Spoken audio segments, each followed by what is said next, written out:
Hello and welcome to my channel. Just before we start, you're probably here because of the link that you clicked through LinkedIn, or you're here because you're a current subscriber or a returning viewer. But to whoever it is watching my video, welcome. So just for a little bit of context for all parties, I recently just ended an internship in Hong Kong with CTF Life or Zhao Dai Fok Yang Zhao Bo Him. For the Hong Kong viewers or anyone knowing Hong Kong or Cantonese, sorry, that was cringe, I apologize. But yeah, I recently ended an internship with them as a wealth management intern, and I created a LinkedIn post. However, I decided that, I wasn't going to make a really long post describing every single thing that I did on the internship, because otherwise I'd be writing like half a dissertation. So I decided to make it into a more condensed video, sort of talking about the highlights of the internship and saying, my opinions of the internship and things like this, because I was one of the first cohort. We were the first cohort to run the 3-month-long summer internship, as opposed to, from what I've heard, they had a couple days. It was more like an insight sort of thing, more than an actual doing something on the internship.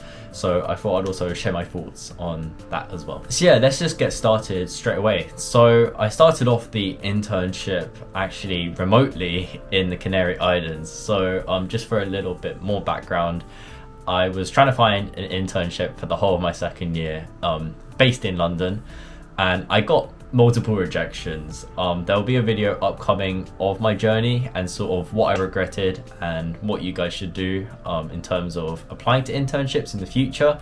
However, long story short, I was rejected by over hundreds of firms in the UK, and I was getting very desperate to find an internship until I saw my friend one day posted on their LinkedIn about doing an actuary summer internship in Hong Kong. And then I clicked on the website, and just coincidentally there was something just on the job section on their LinkedIn page for wealth management. And I was like, you know what, I don't know much about wealth management, but I sort of wanted to be in the front office within finance, banking, just in finance in general.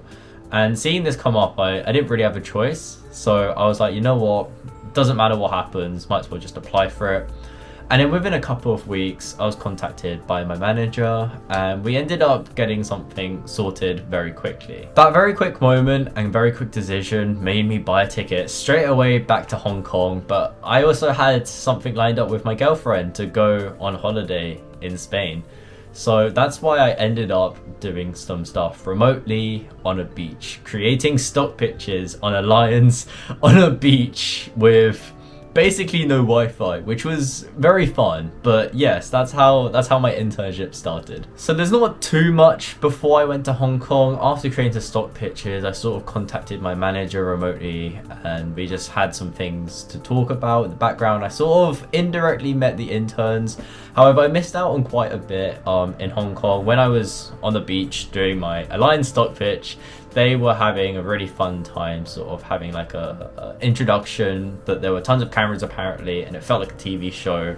So I'm really annoyed that I missed out on that. However, it is what it is. And yeah, I will flash forward to when I arrived in Hong Kong.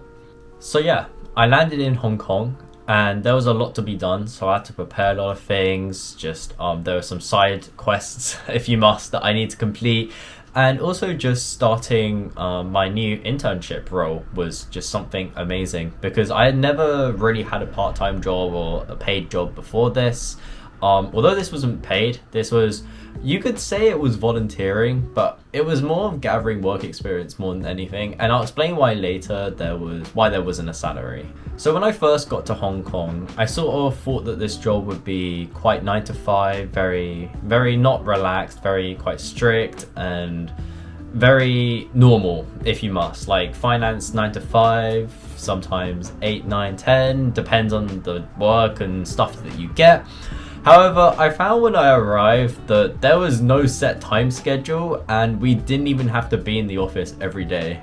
And to me, this was quite a shock, because I was kind of expecting to go into, for example, you work at a bulge bracket or a boutique firm, and you go in and it's just like, yeah, you've got your 9 to 5, we give you whatever, you have amenities, whatever, whatnot. There was nothing. It was literally a booked out room where it was sort of like our own office space, where we sort of had our own area to work and did our group projects and learned things all in this room. So it was like a whole tower. However, we only like had a certain area of that tower booked out, and I'll also explain why later. But just at first I was really shocked because I thought it would just be like, you get a desk, you get a computer, you get your login details, you do your own stuff, and that's it. But yeah, the internship was totally different from what I was expecting. But I'll tell you the end right now. I really enjoyed it, and I don't think I would have enjoyed it if it was a 9 to 5, or enjoyed it as much if it was like a 9 to 5 work style. So yeah, other than the shock, everything was relatively similar to any other internship that you experience. So we just had obviously learning sessions, we had sessions where we did things, we had sessions where we were assigned tasks, we had sessions where it was like group projects and things like that. And I have a list of things that I actually learned throughout the internship that really stuck with me and were quite relevant. So we had a lot of like additional learning things, such as sort of like technical analysis and stock analysis. However, that wasn't really like the key learning objectives of the internship, so I won't really mention those. However, sort of the main things that we learned were the financial planning pyramid. I will have a photo here of it. We also learned about the MPF, which is the Mandatory Provident Fund of Hong Kong. So for UK viewers, it's essentially the pension. So the name is different, but it's the identical concept, but the actual mechanics is totally different. And sort of the insurance industry in Hong Kong is just totally not what I thought it was going to be. When I jumped into insurance, I was like, okay, this is just like selling insurance, and I don't really know how this is linked into wealth management. I don't know how it really works. It doesn't really make sense. But honestly, after I learned about the insurance sector in Hong Kong, it blew my mind. Like, I'll explain in a minute, but it blew my mind. And yeah, obviously we also talked about the different types of insurance products that CTF Life actually sort of sold to their clients as well. Okay, so I just want to briefly explain the financial pyramid for those who don't know. So there are sort of 6 or 7 layers involved, and those are the financial position, risk management, wealth accumulation, tax planning, retirement planning, and estate planning.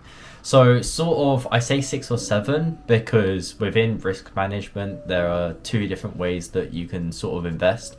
So there's one way which is to play very safely, and then there's another way which is to take higher risk. So it kind of splits into 2 different sections. Sort of, yeah, we'll just keep it as that.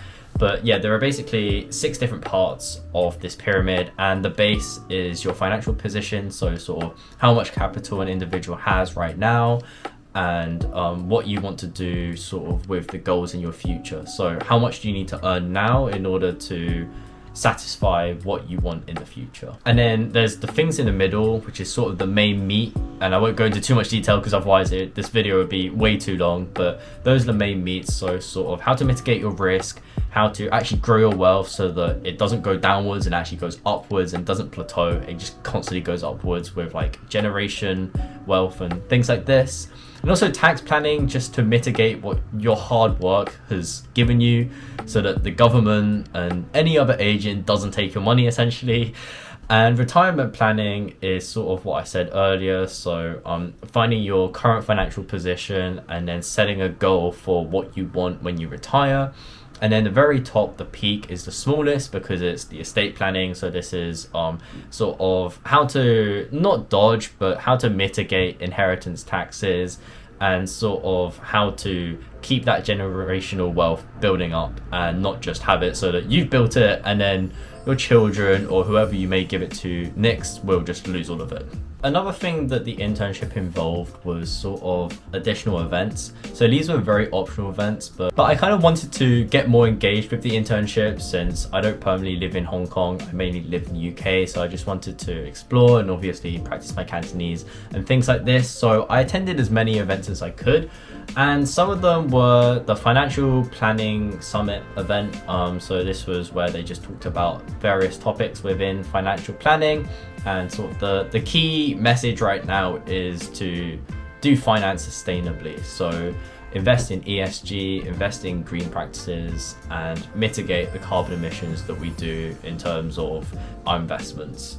And another one was the DSA, so this stands for the Distinguished Salesperson Award, and this was where my line manager, she basically participated in this competition, and then it's like the top three candidates in a company all compete against like 20-30 other different companies, and it's sort of like a talent show, but it was very like blown up and it was very bougie, and the trophies were really nice.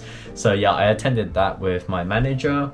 And also I attended this CFP networking lunch. It was sort of linked to the financial planning summit.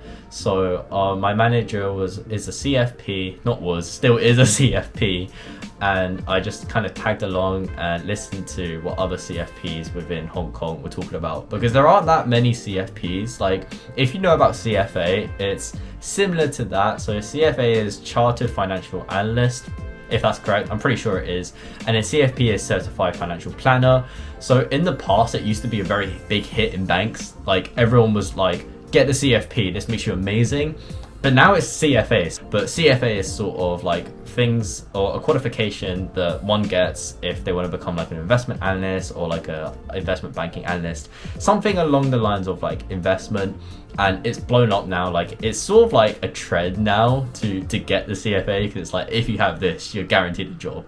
But in reality, it's just another qualification that every other person gets, and it's like, But anyways, the CFP is something similar, but tailored towards financial planning. And there was a group of people on the table. I was the only person without a CFP. So it's kind of intimidating. I was also the youngest. Everyone else was pretty much like either 1.5 my age or double my age. So yeah, it was quite an interesting experience.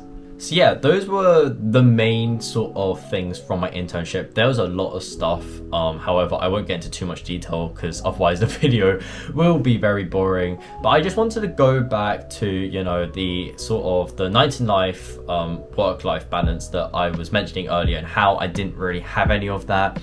So there are a ton of benefits to this, because obviously, like I said earlier, I don't live in Hong Kong, and I haven't explored Hong Kong by myself, because I either usually go back with my parents, and last year I went back with my girlfriend. So I've never done it before. This is my first time, and I went to so many new places and so many new food places that I didn't know existed.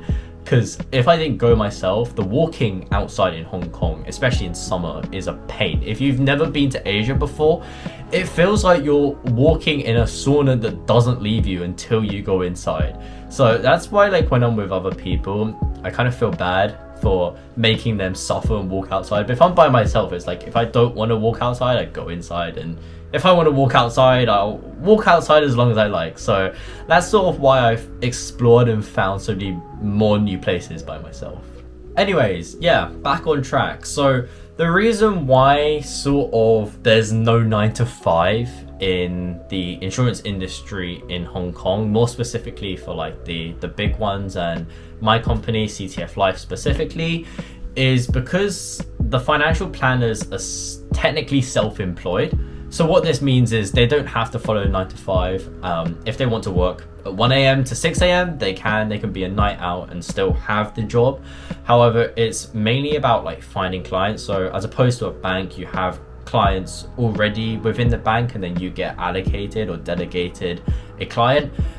In insurance, it's the other way, sort of. So you have your own clients that you find yourself out on the street, and you have your own market and bunch of clients. So it's sort of capitalism at its finest. Hence why I didn't get a salary, because everyone's self-employed. There's no fixed set rate for how many hours you work and stuff like that. So after I sort of learned that it was a self-employed role, it kind of made sense why I wasn't paid, and how gathering work experience here is so valuable. Honestly, the amount of people I've met, for example, through climbing and just visiting areas, is amazing. I've grown my network crazily, to the point where I feel like now I don't even know if I'm an extrovert or an introvert. Like, before going, I was 100%, 1000% introvert. Like, I don't hate talking to people, but it was something that, like, I was kind of like, yeah, I don't mind talking, but I'd rather not. But now it's like, I don't mind striking the conversation. I don't mind talking to people as much, and I'm more relaxed when I talk to people now. So that's definitely something that's changed me from the internship. I also just want to end on the difference between the work-life culture in Hong Kong and UK. I feel like the majority of the people watching this, if anyone watches this, is from the UK. And I just want to say that from what I've seen, like in a diverse of financial industries, like the insurance industry itself is a little bit unique to compare with to the UK because it's self-employed, so the times could be super long. So there were some days where I was in at like 4 p.m. and then left at 7, for example. And then there were some days I was in at like 9 to 5, and then there were some days I was in until like 11, then I'll have a talk, and then I'll leave at like 10, 11ish, give or take. But yeah, it was all very sort of individual based on how much time you want to commit on the internship. And even if you were given a full-time role, it's still dependent on how much effort you want to put in. So how much input is how much output you get in the insurance industry.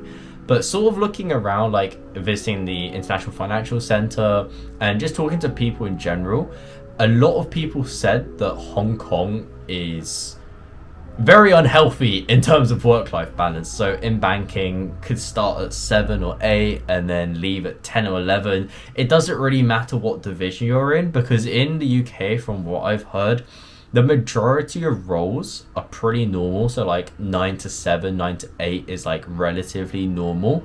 But it's only investment banking where it's very intense, and you could be in the office until like 2 a.m. doing God knows what. But I feel like that's everyone in Hong Kong. Like, it doesn't really matter who you are or where you are or what you're doing. Everyone seems to be in the office for fairly long periods of time. And I don't know if it's the same UK, because I've never personally worked in a finance role yet in the UK. So do let me know in the comments below if I'm totally wrong or if it's much more laid back in the UK compared to Hong Kong. But yeah, hopefully you guys enjoyed this video and learned something from it. And yeah, if you came from LinkedIn, thank you very much for clicking on the link. It means a lot to me. And do make sure to subscribe and stick around for future content like this. And I'll see everyone later. Bye.